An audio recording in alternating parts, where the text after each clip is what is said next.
This is the Nightly Business Report. Good evening, everyone. The law of gravity hit Wall Street today and financial markets around the world, for that matter, as stock prices plunged even more than they did on Black Tuesday of 1929.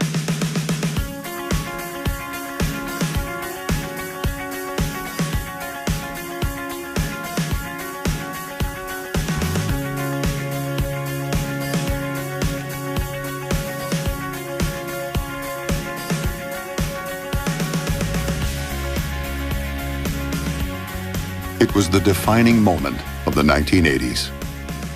October 19th, 1987, the Dow Jones Industrial Average plunged 508 points, the largest single-day drop in the history of the stock market.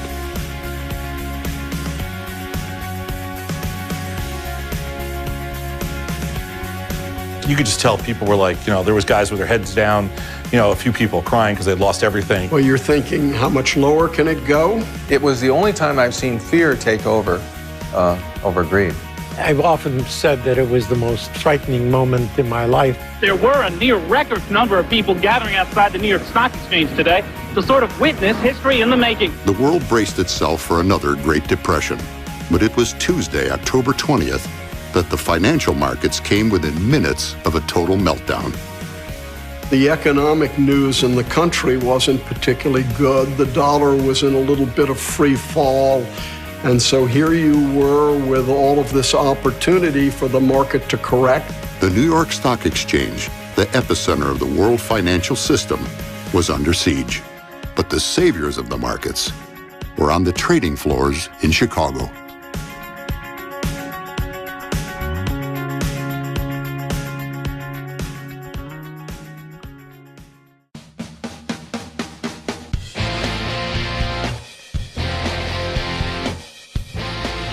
The 1980s, America is flush with cash. Riding high on the boon of Reaganomics, displays of wealth are all too conspicuous, and the market is a raging bull. It was an incredible market. You have to remember, as traders, we couldn't care less why there was a bull run. I mean, the Cubs were in the '84 playoffs. There was, the city was up for grabs. We were all young. We were the house. We were the casino. Public orders would come in. They would sell to our bids, they would buy from our offers, and we made money from, the space in between. So we all made a lot of money in the early 80s. We were young kids with way too much money. You could always buy puts and calls going way back in history at the stock exchange. But when the CBOE came about, that really created a market for options trading and hedging. To protect a portfolio of Dow stocks that trade in New York, a futures market was created in Chicago. Once they agreed, I knew we could do stock index futures, and I convinced Standard & Poor's, which was then its own corporation, later it was bought by McGraw-Hill. I convinced Standard & Poor's to give us license to launch stock indexes, and that was launched in '82. The markets were wide, they were good. If you were like anything else, there was definitely a market to exploit. We were making money because you could kind of drive a truck through the markets, and there was a ridiculous amount of orders. We called it paper, but there was a ridiculous amount of orders at the time. It's the greed is good 80s. Everything is, money making hand over fist. Greed, for lack of a better word, is good. Wall Street's Gordon Gekko, based on maverick icon Ivan Boesky, harnessed the power of computers to become the most successful trader of the day. What computers have done for the world of trading, at least for the world of retail trading, is really unbelievable. The gap between institutional professional trading and retail trading was huge back in the 80s and even into the early 90s. As late as 1985, on the CBOE and the Pacific Stock Exchange, they would not allow you to have a computer on the floor. But by the mid-1980s, program trading was the dominant trading strategy on Wall Street. The idea was to give institutions and individuals, if they had enough money, a way to hedge a bet, as well as to create a portfolio of stocks in one sort of swift action, if you will, one purchase, one sale. By dumping $1 billion worth of stock into the market with the press of a button, a program trader could single-handedly lower the value of stock. If the stock was part of the Dow Jones Industrial Average, the transaction had the potential to move the Dow. So the Dow Jones Industrial Average represents an average price of a basket of stocks. In this particular basket, there are 30 different stocks, and each receives a weight corresponding to its price. So you're just taking the average of these prices for 30 companies. The Major Market Index is a group of 20 stocks that mirror the Dow. They're all very large stocks. You're looking at the IBMs and all the blue chips. This index trades at the Chicago Board of Trade. 17 of the 20 MMI stocks are also part of the Dow. The purchase of those 17 stocks would increase the Major Market Index and could also move the Dow. In the MMI, just go put large buy orders in or large sell orders into 20 stocks, and you could affect a change if your orders are big enough. Again, in the long run, the market's always bigger than any participant. But in the short run, you could probably move that index a little bit. On August 25th, 1987, the Dow Jones Industrial Average reached its peak of 2722. Taxes were low, inflation rate was declining. Contrarians stated the market was overdue for a correction. In the aftermath of the '87 crash, analysts pointed to world events as the culprits. Most traders were not as convinced. This was an era where we still thought news was relevant. When you're standing in the pits back in the day when everything was so busy and active, the markets move before you ever even see the news. So, I mean, we would have a news screen all over the pit, but you would never see that. I mean, you could never act fast enough. There's 400 people watching the same bit of news. There may be one order. It's not like you had access to it. Work on it has been the general philosophy for years and years at the stock exchange. I want to acquire a position. I've got a month or 2 weeks or 3 days, whatever the time frame is. I don't have to buy it all today. And when you hear somebody say, I want to sell it now, it changes something in your mindset. So even if you wanted to close positions out, your only avenue to lay risk off at that time was selling futures. And that's why futures got, I think, a little bit ahead of where the rest of the market was. The fact that people who were trying to implement the portfolio insurance strategies thought that they could sell futures at any time that they wanted. But there wasn't the liquidity. So it was really an illusion of liquidity that caused the '87 crash.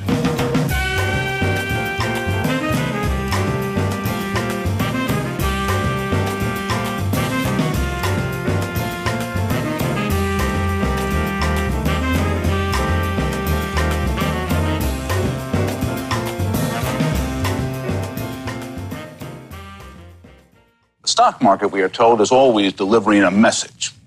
The only trick is knowing how to read it. This week, the Dow crashed more than 235 points and set a bundle of other nasty all-time records in the process.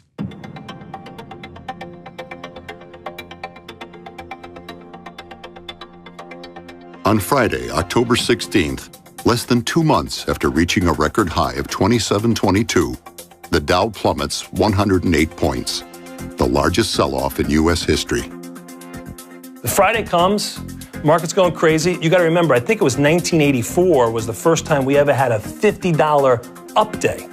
Now we got a $100 down day. I mean, this is a huge move in the Dow. Oh my Lord, did they know what they were doing? Was there any opportunity to liquidate some of the positions so we're not carrying it in over a weekend? And everything is going crazy. They're talking about implosion. It's Expiration Friday. On October 16th, Expiration Friday was my biggest trading day ever. Biggest, and when I say, I don't mean money that I made. I mean number of contracts that I traded. I got there that morning at 2:30 in the morning. We're behind the gates where they first opened for the CBOE, and the doors would open at 6 o'clock, and then we'd be able to go in at 6 o'clock and put a card down where we wanted to stand. Put the card down at 6 o'clock, came back in, never moved the whole day. My Friday was probably the busiest day I ever had in my life as a floor broker. I couldn't breathe. I was backlogged with orders. I was just trying to fill any order I could, the best I could, and move on to the next order. It was, I used the expression organized chaos before. That was chaos with no organization. The broker standing next to me at one point had an order. He had one order for 25,000 cheap calls to sell. There was another order I remember that he had with like 11,000 calls to sell. I mean, like a ridiculous number. That Friday was, to this, through the rest of my career, was the most contracts I had ever traded in one day. I made a lot of money that Friday, but I was more concerned about what was going to happen for the rest of my life. And I had this bid in for this seat, 260 grand, that was going to be worthless. I think that day, all of us that traded in a certain area of the pit probably traded the most contracts we've ever traded. And like screaming my lungs out, I think I saw pieces of lung fly out. Many investors believe the bottom of the market has finally been hit. They're wrong. We were going to Vegas that Friday night. This is how crazy it was. We're drenched in sweat. We never left the floor. We had our bags packed upstairs. And remember, you're 20, what was it at the time? Maybe 87. So that's 25 years ago. So I'm like not even 30, okay? And I'm sitting there on my way to Vegas, and you're not giving up your trip to Vegas. And then the plane was leaving at like 6 o'clock. And we weren't sure if we should go or not. And then, being the people we were at the time, we decided to go. We knew something was going on that weekend and something was bad. And we weren't scheduled to come home till Monday.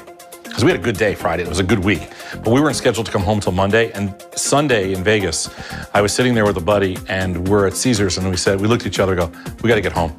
It's come Sunday, and talking with Tom, and we decided, it's something's not right. It just didn't feel right. 15 minutes before the opening bell on Monday, October 19th, the New York Stock Exchange is bombarded with sell orders. We came in and we were absolutely convinced they were going down. $500 million worth of stocks are sold instantaneously. So on Monday, I come in flat.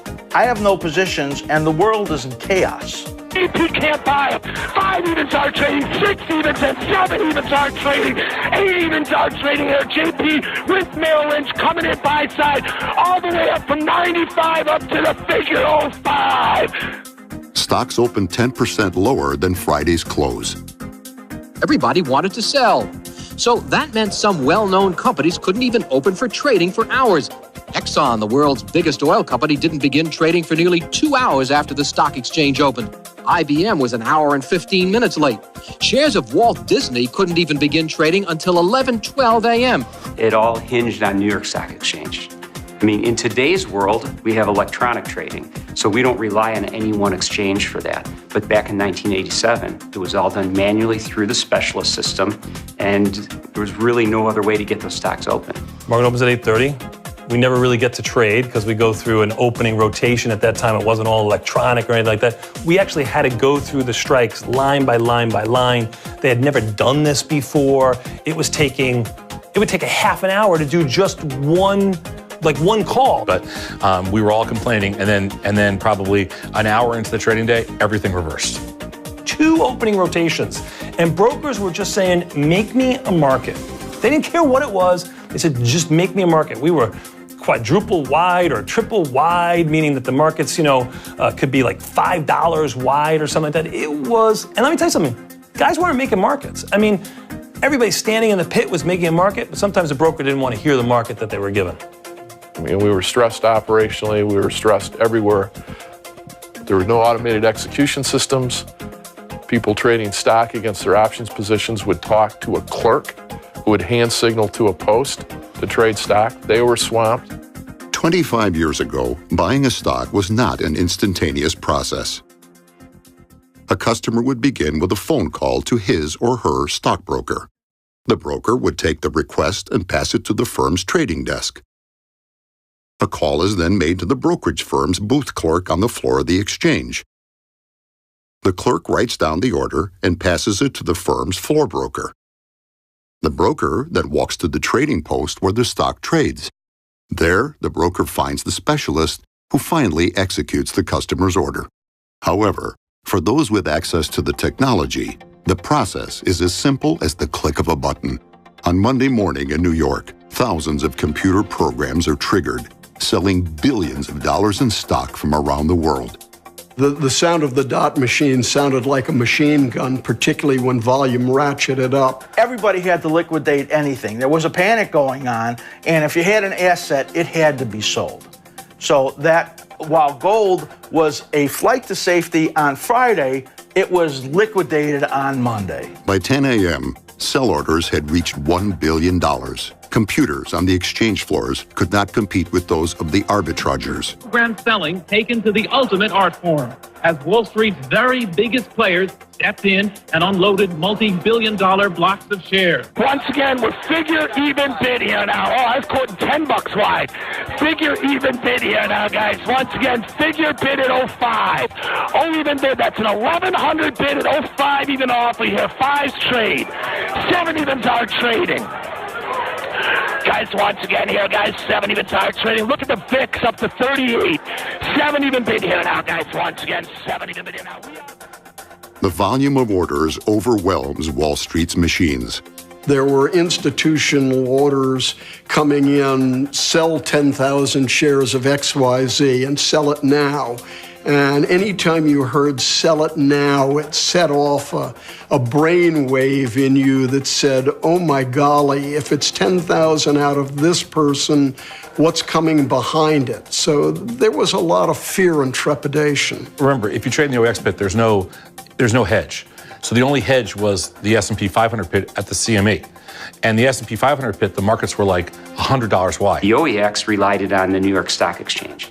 And when the New York Stock Exchange wasn't orderly, the OEX couldn't open in an orderly fashion. The designated order turnaround system on the New York Stock Exchange stalls repeatedly throughout the day. Everything was a nightmare. I mean, I had spent years and years as a broker prior to this, so I had a lot of feeling for my friends that were brokers.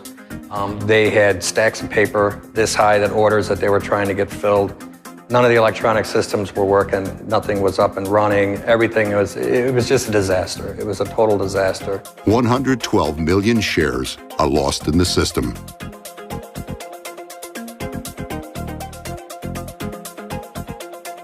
Four hours after the opening bell, there's pandemonium on the floor. 1:30, seeing people crying, running out of the pits, it was eye-opening. It was scary. Pulling traders out of the crowd, yelling, you know, I need to know what's going on. I need to know where your positions are. And it was like chaos. It was almost like a civil war kind of outlook there. That's how I felt. There was never any let-up. It was a constant barrage of selling. Everybody was in panic. The world was in panic. And whether you were in the stock market or not, you wanted to sell something, anything. And that was the kind of moment it was. Any hope of buy programs to rescue the market is gone. Traders who have been scrambling nonstop across the exchange floor are near exhaustion. 2 o'clock in the afternoon, there was a little bit of a bounce, and everybody started to think, is this the bottom? It wasn't.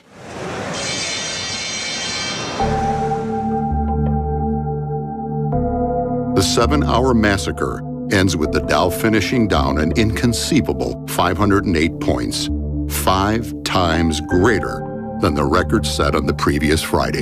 To the end, market analysts are steadfastly refusing to even mention that word crash to describe what's going on right now. Instead, they like to look at it as a correction that still has to work itself out. The market loses 22.6% of its value in one day, twice the percentage than any previous day in history, including the crash of 1929, the day that prompted the Great Depression.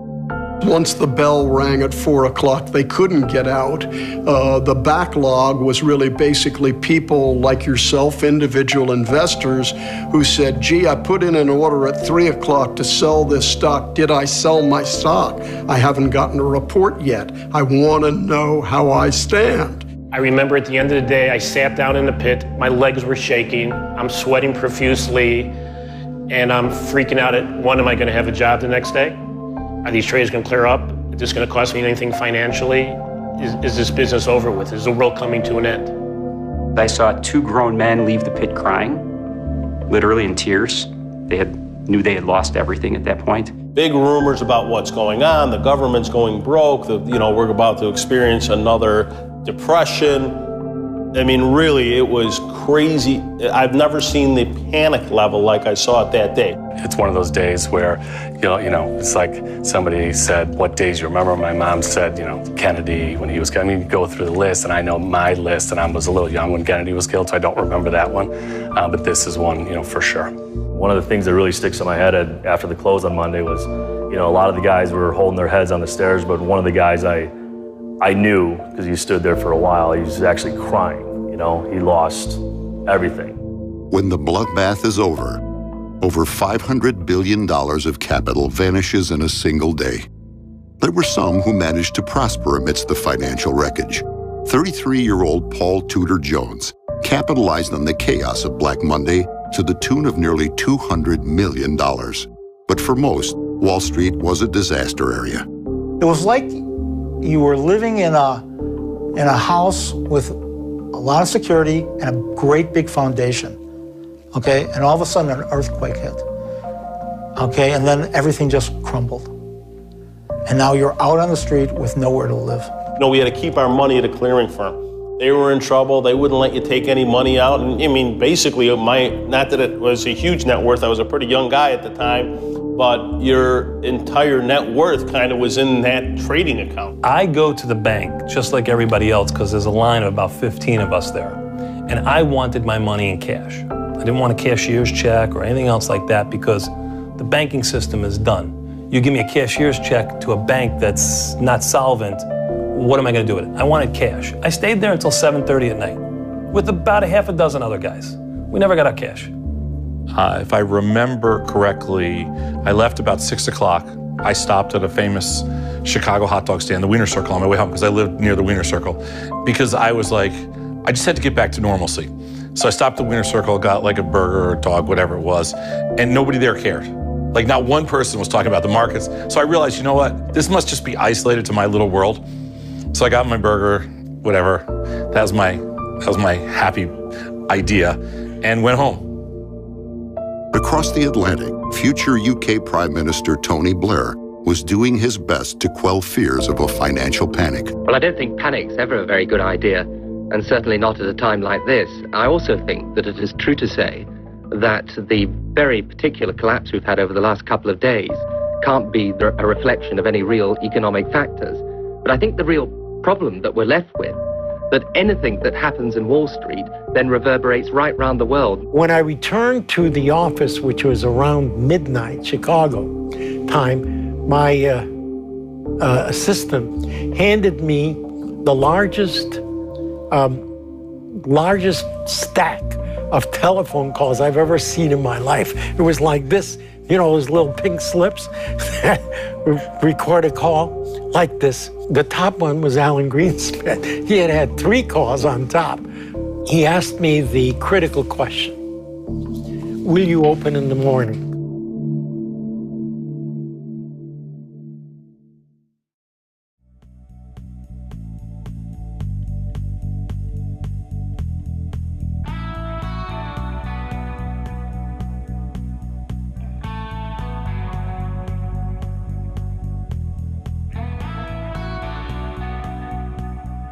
The next day we couldn't sleep at all. I went back to the exchange the next morning at, 2 in the morning. There was 50 people there. 2, 3 in the morning, it was jammed. We never opened pretty much the next day anyway. We were going through opening rotation for the next day. Specialists on the New York Stock Exchange no longer have capital to buy stock if the panic selling continues. They beg their bankers for money, but are denied. Call my friendly bank, and I called the woman on the phone, and I said to her, I think I'm going to need $50 million to pay for the inventory that we acquired today in the stock market decline. And you could hear this dead silence. If specialists are unable to operate, a collapse in the financial system around the world is certain. The orders were such a deluge that the specialist system, I'm afraid to say it, but it's true, failed. Because the specialists weren't going to take this kind of hit. They didn't have the money for this kind of hit. Before the opening on Tuesday, the Federal Reserve releases a statement. and they called the banks and said, you've got to loan these market makers the money so they can pay for these positions. Before the start of trading, the CME Clearinghouse collects margin payments from members to cover Monday's losses. Because 2 CME Clearinghouse members had not received payments, fears emerged about the solvency of the CME. On the CBOE floor, normally you hear this really loud, it's open outcry. So you hear this huge amount of noise nonstop, everybody screaming. This was just arguing. Everybody was arguing about prices. It was just arguing about what price we should open. In New York, 2/3 of the specialists' $3 billion of buying power had vanished. Before the market opens, New York Stock Exchange Chairman John Phelan imposes a moratorium on computer trading.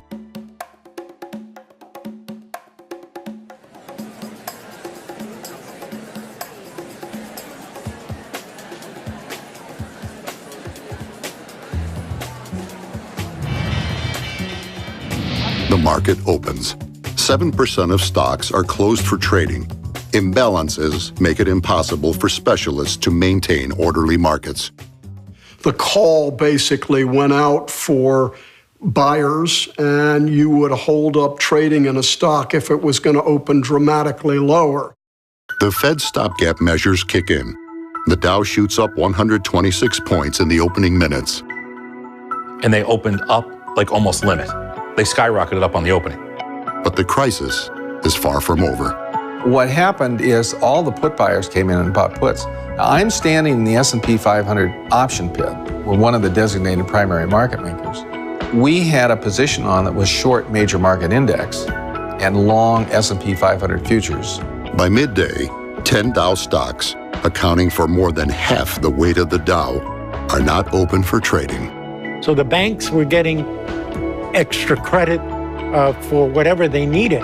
And the specialists too, but the specialists were afraid to use it because there was no bottom in sight. And so if there were no buyers, what are they going to use this money that they're going to have to pay back someday when it was like throwing it out? The role of a specialist is to stand there and provide match buyer and seller, and when buyer and seller aren't there, to provide liquidity so the price swings don't get too wide.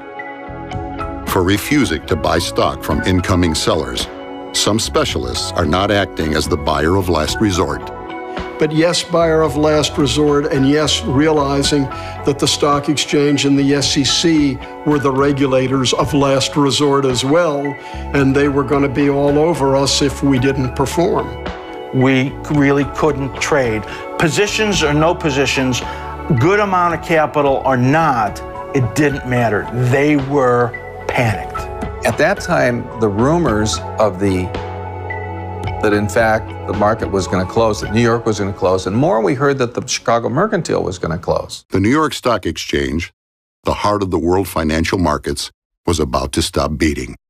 I think that would have sent a very, very bad message to not only public but institutional investors that if you can't keep the marketplace open, it'll be even worse the next day, the day after that. So I think the idea was keep the exchange open, rotate around as they do in the options markets and other markets, and see how many stocks you could keep open and keep trading and see if they'd stabilize. The Fed's strategy has failed. There is an absence of buy orders. You're frustrated the whole day because, I'll explain why. Because you're standing there on one side of the pit, and on the other side of the pit, they open up some puts that are $200 higher than they should be, and you're willing to sell them $100 or $200 lower, and you can't get any of them. The clearinghouses would not let you trade. The fires that they had to put out were so big that if you had no position and you were not one of their problems, they didn't want you to be one of their problems. Thursday, it felt like we were out of business. Like it felt like they were just going to shut the exchange down because there was no business. The fear spreads to the Chicago Mercantile Exchange. The market, just like in New York, kept going down and down. And I didn't know how and when or whether it would stop. The New York specialists widened their markets to the point where I saw stocks that were $40 bid offered at $50. But we're open. What would you like to do? Well, as someone comes in, a broker comes in and says, I'd like to buy these 40 calls, our question back to them was, which is rude to answer a question with a question, was, what's the market? Where is the stock trading? You tell me where the stock is, I'll tell you what the options are worth. So to me, I was pretty scared that this thing looks like it's melting down. And that would mean that at the CME, if we're still open, we're going to go to zero. We're going to go to zero. If we go to zero, it's the end of the world, and we'll be blamed for being zero. It was quiet. It was quiet on the CBOE floor too, but there was a lot of arguing about prices. So I needed a respite while the New York Stock Exchange is making the decision. I was on the phone around noon with John Phelan, and he said to me he just finished talking to the president, and they are considering closing the market. So I tell the firm, I said, send somebody over to the library to find out what has happened on previous trading halts. And we have 19 people in the firm. We're at war. And I'm telling our firm to send somebody over to the library. At 11:15, the Merc is shut down. MMI futures, already at historical lows, plunge even further when options trading at the CBOE is halted. A few blocks away, the Chicago Board of Trade is still open. Here, MMI futures contracts are being traded. Finally, so the rumors persist. It's 10:30, it's 11:15. Finally I say, be long on the halt. We want to be long on the halt, no matter what. On the New York Stock Exchange, specialists demand that the entire exchange close and reopen 500 points lower. And the reason a lot of the stocks weren't open is because they couldn't find buyers. The specialists had bought all they were willing to buy or able to buy based on whatever their capital was. And the fear was, once you halt the market, which was unprecedented, that the market could drop and go, another 1929 here. And the market was closed for about an hour and a half. So there was no broker taking independent business in the major market index that mirrored the Dow. So I personally had to go over and trade in that pit. With the New York Stock Exchange braced to shut down, the Chicago Board of Trade stands defiant. A broker realizes I'm the only buyer in the pit. There are 20 people. I'm the only guy that has a tendency that I will buy something. At the Chicago Board of Trade, a rise in the MMI creates the most incredible rally in the history of the financial markets. You're always a buyer and always a seller. There's always a place you buy and sell. So I tell them 285. I mean, it's just traded 290. They're trading, there's maybe a 288 bid, but they know that's not really real. So I give them a 285 bid. He says, you own them. And I go, I think they trade 287, 288, 289. He says, I'll sell you another 50. I buy another 50 at 285. They trade 290, 295, and that occurred 3 minutes after the Merc had shut down trading. That trade occurred. So what happens the rest of the day? It just goes straight up. With an influx of 150 contracts in the major market index, the MMI rises. Since the MMI is so thinly traded, it soars from a discount of 60 points to a premium of 12 points. Or if the stock was at a discount, which was what happened in this case, they could buy the stocks and they could sell the futures. At the time, the MMI is the only major index still trading. With each point representing about 5 points in the Dow, this was the equivalent of a 360-point rise in the Dow Jones Industrial Average. It reaches a point where a huge profit could be made if the Dow stocks they represent are available for purchase on the New York Stock Exchange. And that caused the stocks to reopen because suddenly there were buyers. All eyes in New York notice the rally in Chicago. Traders demand to buy the Dow stocks that are represented in the MMI.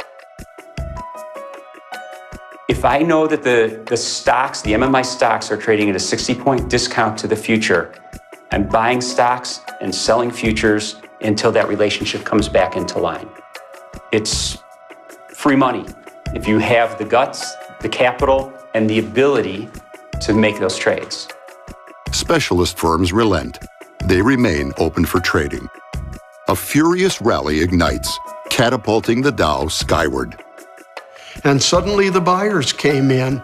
Companies were announcing buybacks. There was a dramatic number of announcements out of corporations who thought their stocks were ridiculously cheap announcing buybacks, and that probably had a fairly good impact as well. By day's end, the Dow posts a record 102-point gain. The crash of '87 comes to an end. Euphoric. The mood was euphoric. The mood was, gee, I can wipe my brow and I'll live to play another day. And I've kept my candy store open and I've done what I was supposed to do. Missiles were down, and then all of a sudden a big buyer comes in, starts shooting them right back up. It was like euphoria had hit the floor. Everyone's like, oh my God, this isn't a crash. There are buyers here. We found the level. And it was it was like the entire emotion of the pit changed as one within a 5-minute span. I was the only person in the firm that had access. I had the badge, the full Board of Trade badge. I used it on the CBOE. I didn't really use it on the Board of Trade. But I was the only person in the firm that was fully qualified. If we had not had myself on that badge and we had been trading as a customer, we could not have executed our orders on that day. And history would have been changed. Guys, once again, 70 to minute now. We are 47 handles off our low.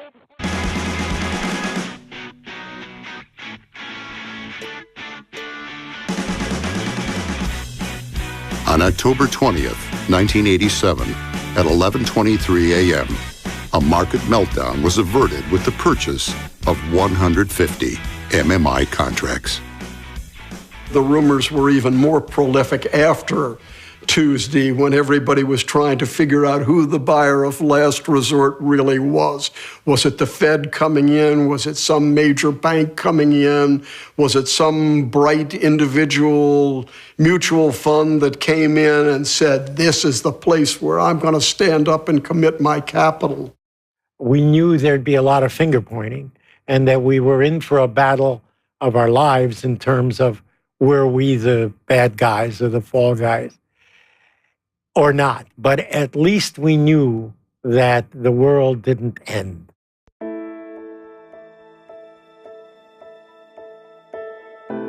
Our staff on the Board of Trade floor said that Blair had gone in.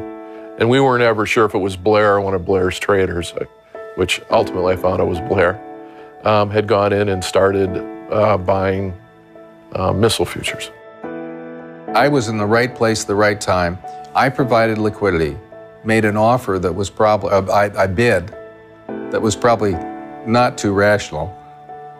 Maybe for some other reasons that I felt that we, on a halt, if they are going to halt, this is a good buying time. Blair was the man, I believe, who came in and said, here's the level, went on to run one of the most successful trading firms there was, obviously a brilliant guy, saw the value, went and bought it. Turned out to be beautiful, but it was just amazing how you could see hope sort of come back to people. It's like, all right, let's trade. It's time to have some fun.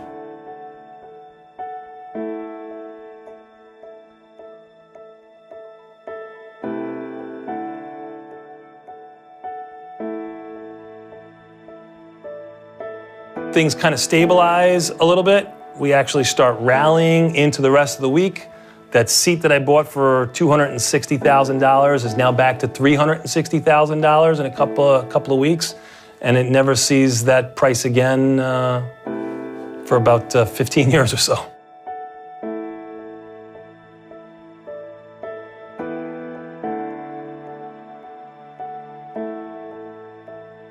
Markets are very different today. We live today in an incredibly efficient marketplace with a ridiculous amount of cash. Remember, it took a few $1 billion to basically move the stock market crash. I mean, today, today Apple moves more in 15 minutes and nobody blinks. And I think that with size and with quantity comes some kind of control. It's much harder to move a market that's bigger. It's like anything else. You have a rowboat, you can turn it on a dime. You have a steamship, it takes a while to get it to turn. The advancement of technology has dramatically changed the world for today's traders. I'm always curious with all the electronic technology we have today, how would it have been if we had that technology then? Would it have been smoother? Would it have been easier? We have such a big, broad, deep market. Computers have made it so that everybody can trade now. You know, people talk about electronic trading and computers are making so many decisions, but we can see what happens when computers either don't work correctly or they get turned off. and people turn their black boxes off, all of a sudden you start losing liquidity, and when you lose liquidity, you could have a meltdown. And in the good old days, you thought about a 30-second execution as being a marvelous execution. The broker could get the order, come to the post, transact, go back and report it to his customer. Gee, 30 seconds, long time, right? In the greater scheme of things. I think markets are efficient. The volatility is controlled. Markets are efficient. I don't lose sleep at night thinking the markets are going to crash tomorrow. How did it happen? We just dismissed the fact that there could be a 20% gap and volatility could go like that. And we didn't dismiss that after that. The lasting effect of the crash of '87 was the introduction of volatility skew when pricing options. Skew takes into account the increase in volatility when the market falls versus the decrease in volatility when the market rises. So we have this change, this what is called skew in the option market. And it was prior to '87, there wasn't a skew in the implied prices, and now there is a skew in almost every market. So the crash of '87 taught a lesson to the marketplace. The mini crash of '89 reinforced that, and after that, we've always traded with a skew. I wish I had known that we should have a skew back prior to '87. It would have been nice. I don't know why anybody has any fear of getting the markets. I mean, the markets have pure context around risk, and nothing else in life does. So I feel so much more confident in the markets because they're so efficient, because they're so tight, that I can actually come up with statistical validation or statistical proof of what my risk is, as opposed to the rest of your life when you don't really know anything.